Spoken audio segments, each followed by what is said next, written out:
Hello students, আমি Bablu. Welcome to my YouTube channel WB study point. আজ আমরা আলোচনা করব তোমাদের ষষ্ঠ শ্রেণীর অর্থাৎ ক্লাস 6-এর পরিবেশ ও ইতিহাস বিষয়ের জন্য যে সম্পূর্ণ নতুন মডেল অ্যাক্টিভিটি টাস্ক প্রকাশিত হয়েছে, যেটি কিনা পার্ট 8, এবং এটি তোমাদের 50 মার্ক, অর্থাৎ সমস্ত মডেল অ্যাক্টিভিটি টাস্কগুলোকে একসঙ্গে কম্বাইন করে তৈরি করা হয়েছে কম্পাইলেশন মডেল অ্যাক্টিভিটি টাস্ক। তো এর সমস্ত প্রশ্নের সমাধান আমি তোমাদের জন্য তৈরি করে নিয়েছি। তোমরা ভিডিওটি শেষ পর্যন্ত দেখো এবং সঠিকভাবে বুঝে নিয়ে তারপর খাতায় লিখে নাও। বিদ্যালয় থেকে যখন জমা দিতে বলবে অবশ্যই গিয়ে জমা দিয়ে দেবে। তো চলো ভিডিও শুরু করা যাক। একে আছে দেখো, সঠিক শব্দ বেছে নিয়ে শূন্যস্থান পূরণ করো। 1.1 আছে, এখনও পর্যন্ত সবচেয়ে পুরনো আদিম মানুষের খোঁজ পাওয়া গেছে ড্যাশ, এশিয়াতে, পূর্ব আফ্রিকাতে এবং আমেরিকাতে। তাহলে আমাদের সঠিক উত্তরটি হয়ে যাবে পূর্ব আফ্রিকাতে। তোমরা এইভাবে উত্তর লিখবে, এখনও পর্যন্ত সবচেয়ে পুরনো আদিম মানুষের খোঁজ পাওয়া গেছে পূর্ব আফ্রিকাতে, লিখে পূর্ব আফ্রিকার নিচে একটি ড্যাশ দিয়ে দেবে।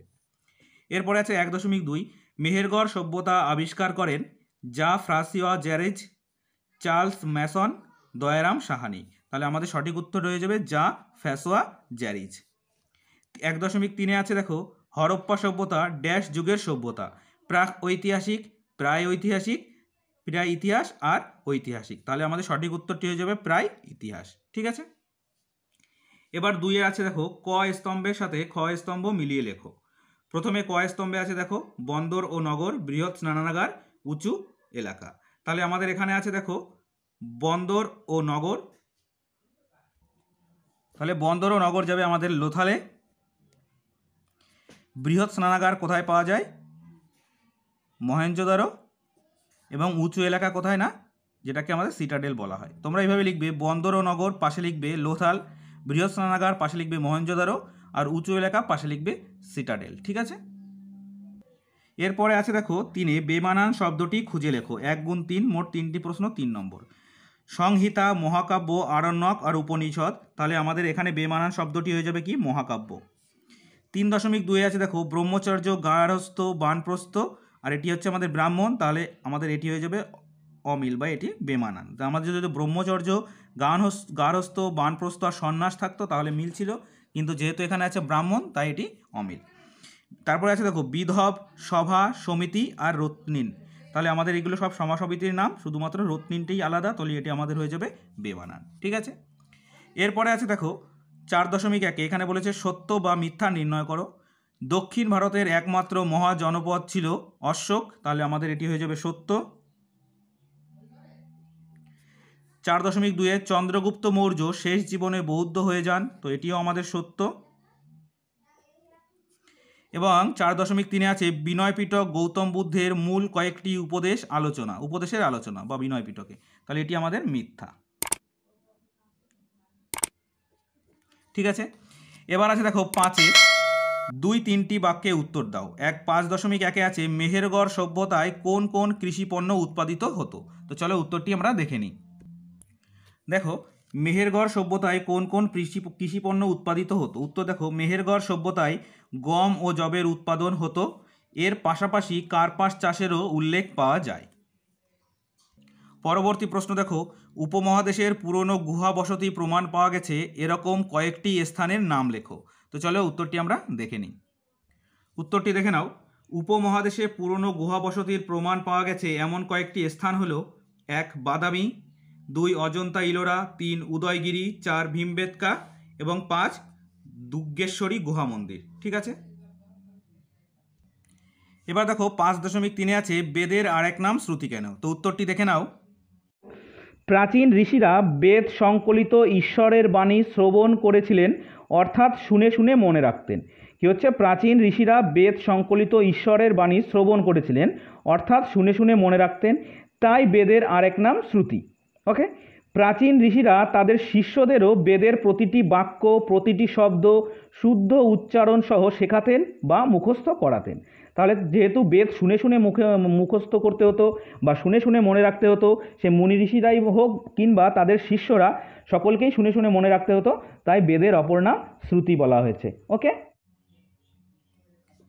এর পরের প্রশ্ন আছে দেখো 5.4, জনপদ কি। তো উত্তরটি দেখো। দেখো তোমাদের ইতিহাস বইয়ের 5ম অধ্যায়, যেটি খ্রিস্টপূর্ব 6ষ্ঠ শতকের ভারতীয় উপমহাদেশ, এখানে তোমরা দেখতে পাবে জনপদ কি। এখানে দেখো সুন্দর করে লেখা আছে, এখান থেকে লিখবে প্রাচীন ভারতে গ্রামের সবথেকে বড় অঞ্চলকে বলা হতো জন। সেই জনকে কেন্দ্র করেই তৈরি হয়েছিল ছোট ছোট রাজ্য। এইভাবে জন শব্দ থেকে জনপদ শব্দটি এসেছে। আরেক দিক থেকে সাধারণ মানুষ বা জনগণ যেখানে বসবাস করত তাকে বলা হতো জনপদ। অর্থাৎ জনগণ যেখানে পা বা পদ রাখেন সেটাই জনপদ। কোনো একটি নির্দিষ্ট এলাকার জনগণ পাকাপাকিভাবে বাস করতে থাকলে তা জনপদ হয়ে ওঠে। তো তোমরা এখান থেকে এই পর্যন্ত লিখে দেবে, তোমাদের উত্তরটি একদম সঠিক হয়ে যাবে। ঠিক আছে, এবার দেখো 5-এ আছে 2-3টি বাক্যে উত্তর দাও 2 গুণ 4। যেখানে 6-এ আছে দেখো 4-5টি বাক্যে উত্তর দাও। 6.1-এ আছে মেগালিথ কি। তো দেখো মেগালিথ কি, এই প্রশ্নের উত্তরটি তোমরা খাতায় ভালো করে দেখে নাও। দেখো উত্তরটি, মেগালিথ হলো বড় পাথরের সমাধি। প্রাচীন ভারতে লোহার ব্যবহারের সঙ্গে এই সমাধির সম্পর্ক খুঁজে পাওয়া যায়। বিভিন্ন অঞ্চলের জনগোষ্ঠী বড় বড় পাথর দিয়ে পরিবারের মৃত ব্যক্তিদের সমাধি চিহ্নিত করত। বড় পাথর দিয়ে চিহ্নিত এই সমাধিগুলোর নানান রকম ফের দেখতে পাওয়া যায়। কোথাও আকাশের দিকে তাকিয়ে থাকা একটি বড় পাথর, কোথাও বৃত্তাকারে সাজানো অনেক পাথর, কোথাও অনেকগুলো পাথরে ঢাকা দেওয়া রয়েছে একটা বড় পাথর দিয়ে, কোথাও বা পাহাড় কেটে বানানো গুহার ভেতর সমাধি। এই সমাধিগুলো থেকেই মানুষের কঙ্কাল ও তাদের ব্যবহারের জিনিসপত্র পাওয়া যায়। তো তোমরা তোমাদের বইয়ে 61 পেজ, এখানে দেখো লেখা আছে মেগালিথ বলে লেখা আছে।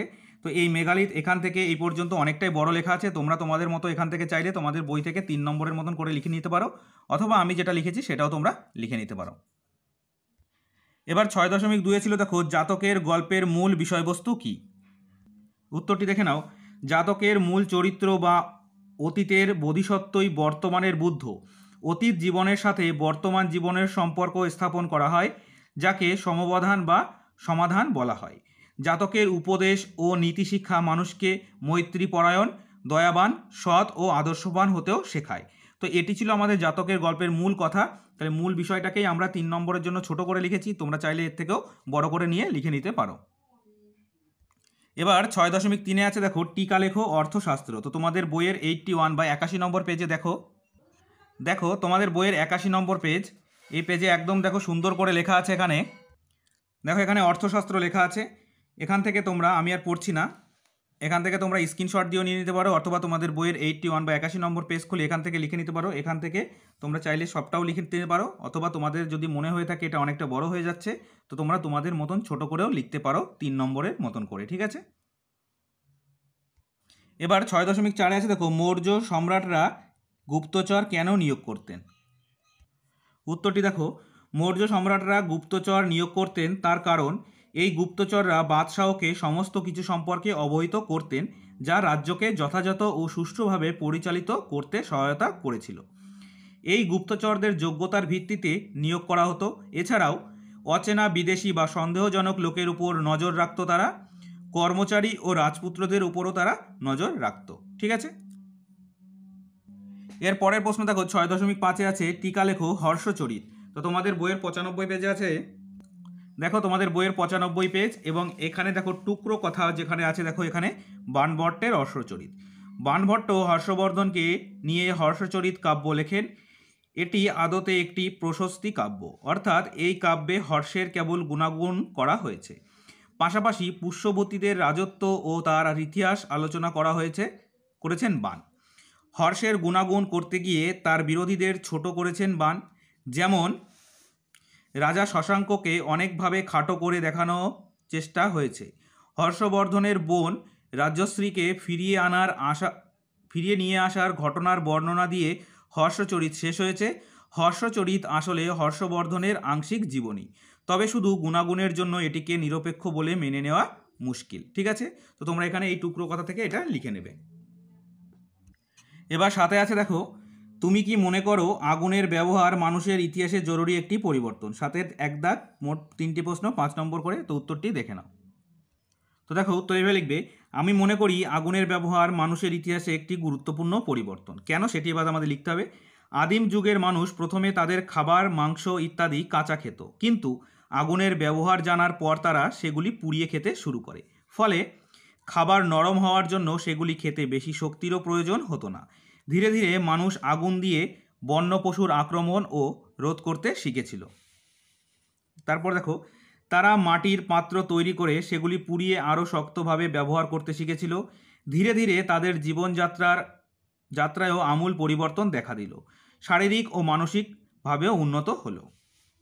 বর্তমান সময়েও আগুন একটি অপরিহার্য অঙ্গ। শুধুমাত্র আদিম মানুষের জীবনেই আগুন গুরুত্বপূর্ণ ভূমিকা পালন করেনি, বর্তমান সময়েও এর অবদান অপরিসীম। ঠিক আছে, তো তোমরা এখান থেকে লিখে নেবে। তো আরেকবার দেখে নাও, তোমরা এখান থেকে ভিডিওটি পজ করেও লিখে নিতে পারো অথবা স্ক্রিনশট দিয়েও নিয়ে নিতে পারো। ঠিক আছে, তো চলো পরবর্তী প্রশ্নে যাওয়া যাক। 7.2 ছিল দেখো, বৈদিক যুগের সব ব্যবসা বাণিজ্য কেমন ছিল? তো উত্তরটি দেখে নাও।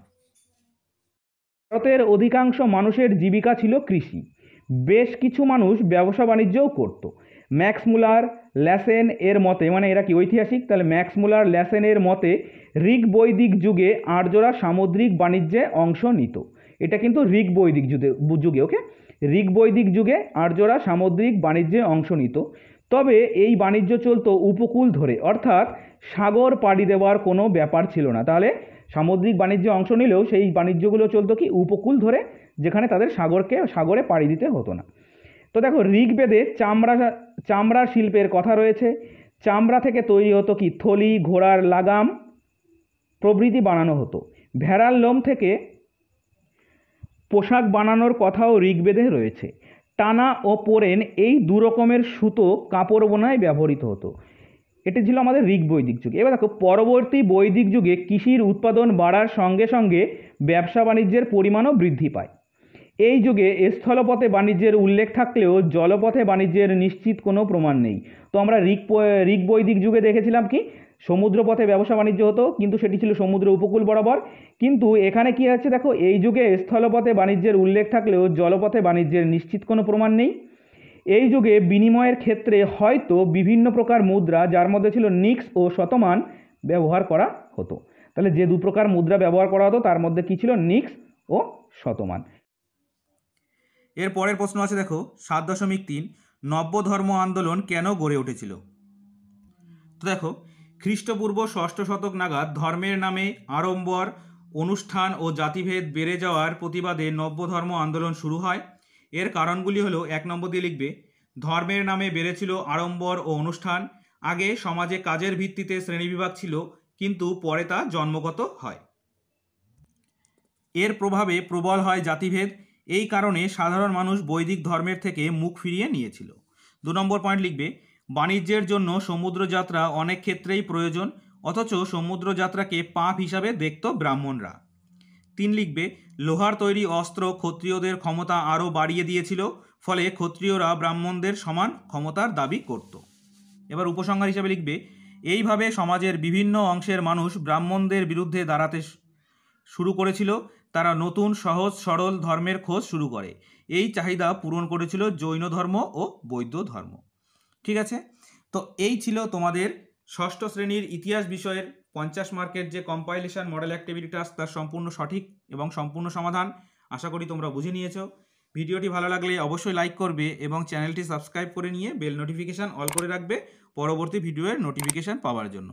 তো চলো আজ এই পর্যন্তই, পরবর্তী ভিডিওয় আবার দেখা হচ্ছে। Thank you for watching.